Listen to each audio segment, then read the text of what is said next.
Today we will be talking about why investing in the stocks जहाँ पे underlying growth momentum strong है, why it is important to invest in those particular companies.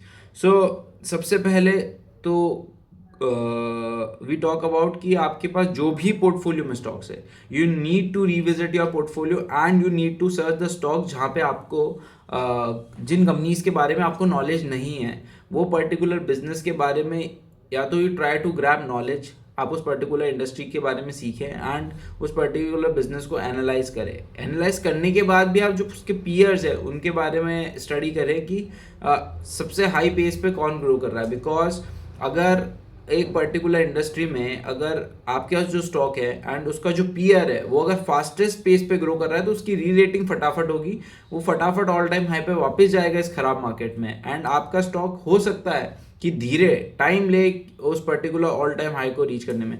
So investing in the businesses जहाँ पे आपको अच्छी knowledge है is very very important. Because अगर आपके पास नॉलेज नहीं उस पर्टिकुलर बिजनेस में, आप उस बिजनेस से फेमिलियर नहीं है, the one who is more knowledgeable than you will be the first one to sell and you will be the last one to sell that particular business अगर कुछ भी चीज़ खराब होती है तो।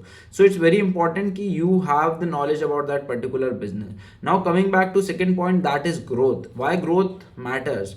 बिकॉज इफ इस मार्केट में जहाँ पे सब कुछ गिर रहा है, so you need to have that confidence that कि मैं जो बिजनेस होल्ड कर रहा हूँ that have very strong growth and business में कोई प्रॉब्लम नहीं है। बस जो बायर्स और सेलर्स है, हो सकता है कि सेलर्स कोई पर्टिकुलर बंदे को नॉलेज नहीं हो या वो उस वॉलेटिलिटी को नहीं झेल पा रहा है इसलिए वो अपना स्टॉक बेच रहा है। तो ये तो आपके लिए अपॉर्चुनिटी है कि अगर एक पर्टिकुलर बिजनेस में अच्छी ग्रोथ है, वो बिजनेस राइट डायरेक्शन में मूव कर रहा है, वो एक्सपेंशन कर रहा है, अपनी रीच बढ़ा रहा है, अपना डिस्ट्रीब्यूशन बढ़ा रहा है, नई नई दुकानें खोल रहा है, ब्रांड एम्बेसडर ला रहा है, मार्केटिंग कर रहा है, अपनी पैन इंडिया में डिस्ट्रीब्यूशन बैठा रहा है, केपेक्स बैठा रहा है, अपना जो केपेक्स बैठा है उसका यूटिलाइजेशन कर रहा है, उसके अगले 2-3 साल के प्लान्स बहुत अच्छे हैं, तो why we will exit in these खराब टाइम्स?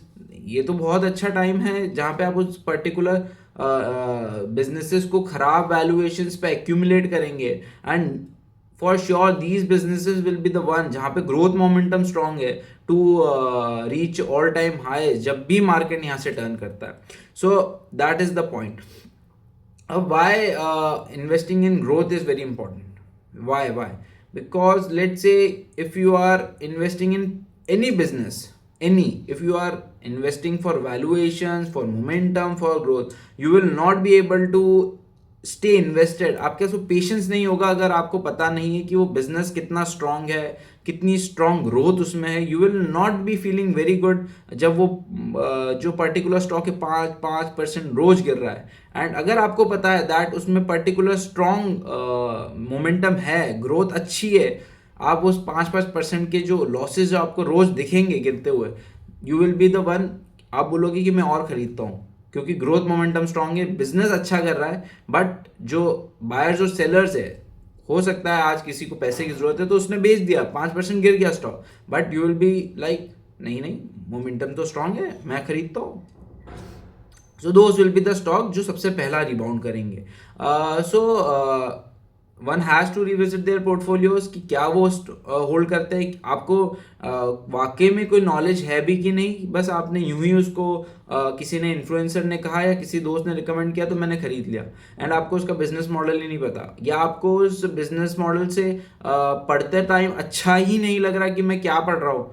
आपने तो पावर सेक्टर की कोई भी कंपनी में इन्वेस्ट कर दिया एंड आपको केमिस्ट्री समझ ही नहीं आती कि वो सेल वर्क कैसे करता है, इलेक्ट्रिसिटी जनरेट कैसे हो रही है, and you feel like very bored, जबकि आपका इंटरेस्ट है एपेरल में, या आप you are belonging from an apparel industry and you know that industry very well, और वहाँ पर भी ग्रोथ अपॉर्चुनिटीज है। So you need to exit that particular power sector का जो कंपनी है to and switch to an apparel company. The very simple, उसमें कुछ आपको इतना रॉकेट साइंस नहीं चाहिए, बस पावर से डाल के आपको अपेरल में जाना है, बस ग्रोथ मोमेंटम स्ट्रांग होना चाहिए। एंड उसमें भी आप देखिए कि आपका जो पीयर्स है उसमें आप आपकी जो कंपनी है वो कहाँ पे स्टैंड करती है। अगर वो आपकी टॉप 2 टॉप 3 में स्टैंड करती है तो इट्स वेरी गुड। अगर नहीं करती और मोमेंटम नहीं है तो you tend to shift to the top player जहाँ पे इंडस्ट्री लीडिंग ग्रोथ आ रही है। अगर इंडस्ट्री 15% से ग्रो कर रही है ना, आपकी कंपनी 30 40 50% से ग्रो कर रही है, so you need to go in the company जहाँ पे 30 40% से वो कंपनी ग्रो कर रही है, तभी आप अच्छा पैसा बना पाएंगे अगले बुल मार्केट में। So it's not the time to sell. जो भी आप स्टॉक्स होल्ड कर रहे हैं बस उसको रिविजिट करिए। जो आपके पोर्टफोलियो में स्टॉक्स खराब है उनको बेचिए। वो जो पैसा खराब स्टॉक्स में पड़ा है, जो बचा है उसको बचाना ज़्यादा इंपॉर्टेंट है। उस बचे हुए पैसे को अच्छे स्टॉक्स में इन्वेस्ट करिए। ये ज़रूरी नहीं है कि अगर पर्टिकुलर मेरे को किसी पर्टिकुलर स्टॉक में लॉस हो रहा है तो मैं उसी अपने स्टॉक से उसको रिकवर करूंगा।